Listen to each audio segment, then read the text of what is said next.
Welcome back to my channel. আজকে আমাদের প্যারিসের 3rd ডে, আর আজকেই লাস্ট ডে। তাই আজকের দিনটা যত রকমভাবে আনন্দ করা যায় করে নিতে হবে। এখন ওই সকাল 10টার মতো বাজে। আমরা আজকে প্রথমে যাব কোথায়? সেক্রেকোয়ার। হ্যাঁ, মনমার্ট্রেতে। এখান থেকে মেট্রো ধরে ওখানে যাব। যেতে ওই 1 ঘন্টার মতো টাইম লাগবে। চলুন যাওয়া যাক।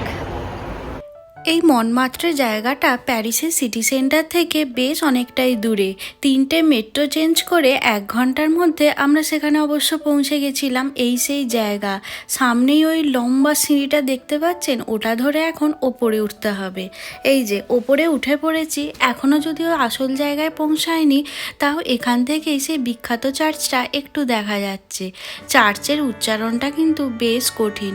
চলুন এবার এই হেঁটে হেঁটে রাস্তাটা দিয়ে আমরা এখন খুঁজছি কোনটা দিয়ে এন্ট্রি নেওয়া যাবে। এপাশের এই সিঁড়ি দিয়ে উঠে যে এন্ট্রান্সটা, সেটা দেখলাম বন্ধ ছিল। আর এই ট্রেনটাকে বহু ভিডিওতে দেখেছি, কি ভালোই না দেখতে লাগছিল যখন পাশ দিয়ে চলে যায়। আর বাচ্চাগুলো তো ভীষণ আনন্দ পাচ্ছিল। এই ট্রেনটাকে নিয়ে পরে আসছি আমরা। এই যে দেখুন, অবশেষে রাস্তা খুঁজে পেয়ে একদম উপরে চলে এসেছি। এই সকালবেলাতেও দেখলাম বেশ ভিড়। আর সামনেই এই যে বড় ক্যাথিড্রালটা দেখতে পাচ্ছেন, এটা প্যারিসের একটা বিখ্যাত ক্যাথিড্রাল, স্যাক্রেকোয়ের। আমার উচ্চারণে হয়তো ভুল হতে পারে, আমি নামটা স্ক্রিনে মেনশন করে দেবো। সামনেটা দেখুন কি ভিড়, খুবই ফেমাস একটা জায়গা। আর জায়গাটা খুব সুন্দর, আর বেশ অনেকটা ওপরেও। এখান থেকে প্যারিস শহরের বেশ সুন্দর একটা ভিউ পাওয়া যায়। এই যে দেখুন, সামনে আমার গোটা প্যারিস শহর। এই সামনেটা থেকে আইফেলটাও দেখা যাচ্ছে না, এপাশের এই গাছগুলো আড়াল পড়ে গেছে। ক্যাথিড্রালটাকে সত্যি অপূর্ব লাগছিল। আর এই সামনের সিঁড়িগুলোতে বসে সবাই ছবি তুলতে ব্যস্ত।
আমরা তো ওপরে হেঁটে হেঁটে উঠেছি। এখানে দেখুন ফিউনিকুলারও আছে।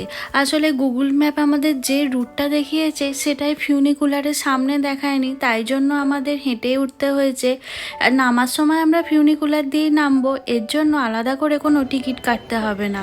আমাদের যে ডে পাস কাটা আছে, তার মধ্যে এই ফিউনিকুলার রাইডও ইনক্লুডেড। মানে এইটা করে আমরা ওঠানামা করতে পারতাম। যাই হোক, ওঠার সময় তো হেঁটেই উঠেছি, কিছু করার নেই। আমাদের আজকে আর এই ক্যাথিড্রালটার ভেতরে ঢোকার প্ল্যান নেই, কারণ আগে অনেকবার ক্যাথিড্রালে ঢুকেছি। আর ইউরোপের সমস্ত ক্যাথিড্রালগুলোর ভেতরটাই মোরাললেস প্রায় একই রকম হয়। তাই জন্য ভাবছিলাম আর ক্যাথিড্রালে ঢুকবো না। তার ওপর বিশাল লম্বা লাইন পড়েছে। আমাদের আগে থেকে টিকিটও কাটা নেই। এই লম্বা লাইন ধরে টিকিট কেটে ভেতরে ঢুকতে গেলে আজ সারাদিনটা এখানেই চলে যাবে। তাই জন্য দুজনেই ভাবলাম তার থেকে বরং এই ফান ট্রেন রাইডটা করি। এটা দুজনের কাছেই একটা নতুন অ্যাডভেঞ্চার হবে। আমরা এখন হচ্ছে মনমার্ট্রেতে আছি। সেক্রেকোয়ার বলে একটা ব্যাসিলিকা আছে, খুব বিখ্যাত ব্যাসিলিকা। তো সেখানে যে পেটি ট্রেন আছে, সেই পেটি ট্রেনে আমরা উঠেছি এখন দুজনে। তো ওটা 35 মিনিটসের যে এই ট্রেন রাইডটা হবে, গোটা মনমার্ট্রেটাকে ঘুরিয়ে দেখাবে। তো প্রথমে ভাবছিলাম যে ব্যাসিলিকার মধ্যে যাব।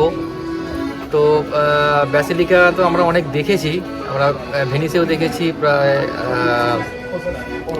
তারপরে এখানে আমরা মিউজিয়ামে গিয়েছিলাম, ওখানেও মানে মোরলেস একই টাইপেরই লেগেছে। তো মিউনিকেও দেখেছিলাম। তো সেই হিসাবে ভাবলাম যে তাহলে এই ট্রেনটার এক্সপিরিয়েন্স করা যাক, এটা বেশি ফান হবে। তো তো দেখা যাক কীরকম হয়। আপনাদের একটু ট্রেনটা 35 মিনিট মানে অনেকটাই আছে। আমাদের দেখাচ্ছি ট্রেনটা কীরকম দেখতে।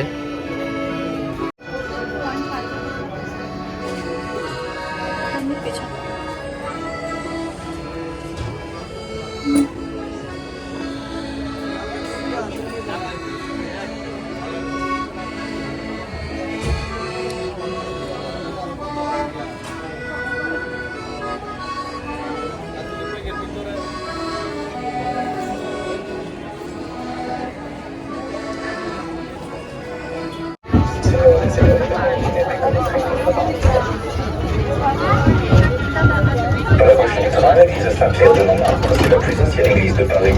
C'est une église de style roman dont la construction date du XIIe siècle. On the left of the train, you can see the oldest church of Paris, Saint-Pierre de Montmartre Church. This is the Romanesque church which was built in the train তো ছেড়ে দিয়েছে, বেশ মজাই লাগছিল। Train তো নয়, নিচে চাকা লাগানো, যেটাই রাস্তা দিয়ে যাচ্ছে, আর এত দুল ছিল, বেশ ভালোই লাগছিল। খুব একটা টিকিট প্রাইসও নয়, আমাদের এক একজনের ওই 10 ইউরো করে পড়েছিল, মানে ইন্ডিয়ান কারেন্সিতে 950 টাকার মতো। যিনি এই ট্রেনটা চালাচ্ছিলেন তিনি আবার গাইডও করছিলেন, তাই জন্য বুঝতে কোথাও অসুবিধা হয়নি। পুরো ট্রেনটাই একেবারে ভরে গেছে, মানে দেখছিলাম এখানে এই ট্রেনটার ভালোই চাহিদা আছে। আর যার কাছ থেকে আমরা টিকিট কাটলাম উনি আমাদের বললেন যে তোমরা মিডিলে বসো, তাহলে সব কিছু ভালোভাবে দেখতে পাবে। এই বিল্ডিংগুলো দেখেছেন কি সুন্দর না? এখানে কেউ বলবে যে এটা একটা গ্রামের মতো, সব কিছু এতটা সাজানো গোছানো।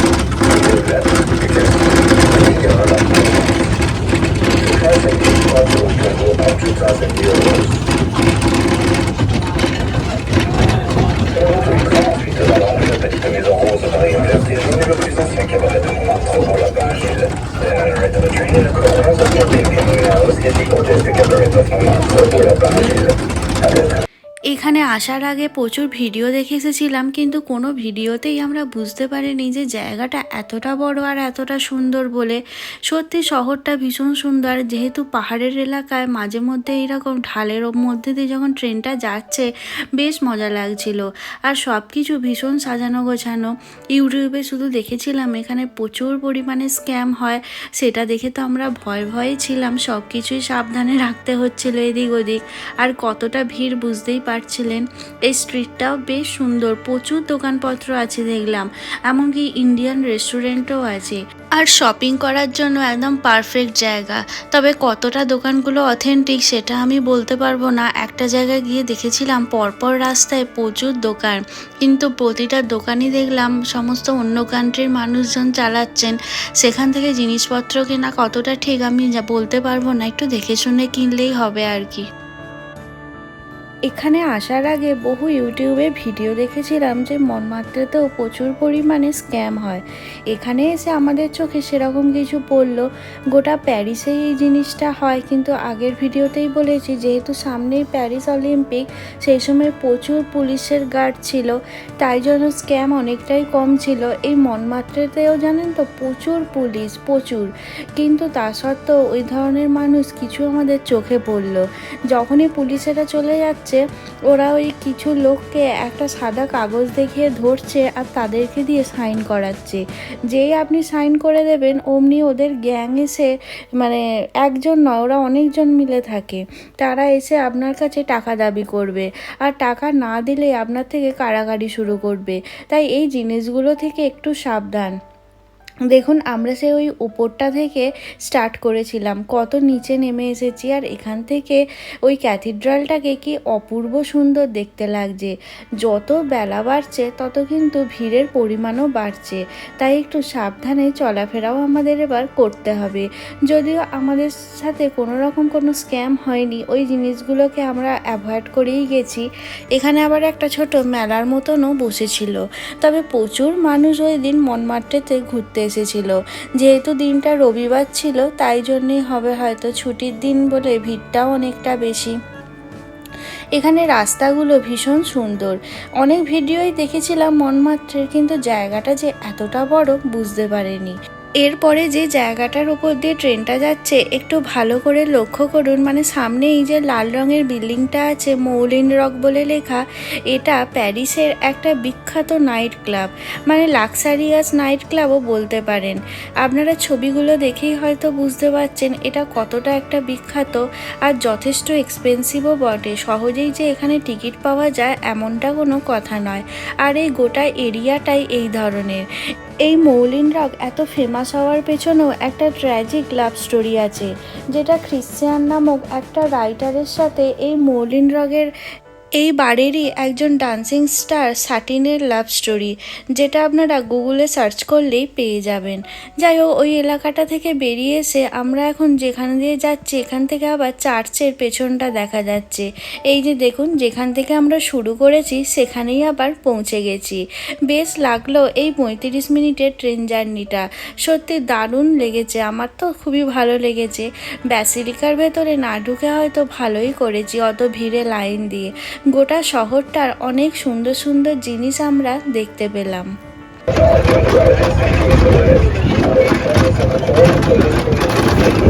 সকাল থেকে একটা দারুণ সময় আমরা এখানে কাটালাম, জায়গাটা কিন্তু খুবই ভালো লাগলো।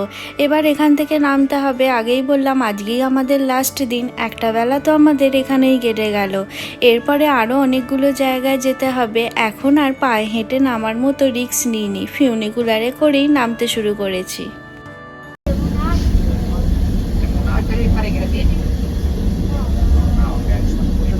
Facile salire così, sì.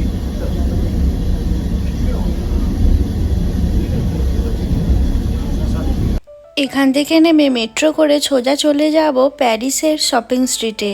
Paris মানেই ফ্যাশন সিটি, আপনারা সকলেই জানেন।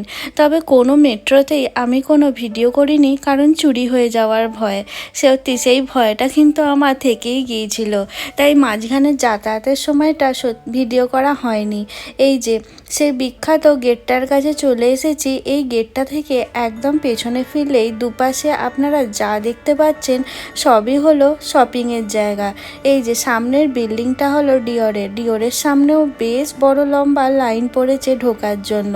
বেশিরভাগ লাক্সারিয়াস পারফিউমের সৃষ্টি তো এই প্যারিসেই, তাই পরপর এত লাক্সারিয়াস পারফিউম, ব্যাগ, এমনকি জামা কাপড়ের দোকান যে কোনটা ছেড়ে কোনটায় ঢুকবো চোখে ধাঁধা লেগে যাওয়ার উপক্রম। আর দামও তো তেমন আকাশ ছোঁয়া, যেটা সাধারণের কেনা সাধ্যের বাইরে।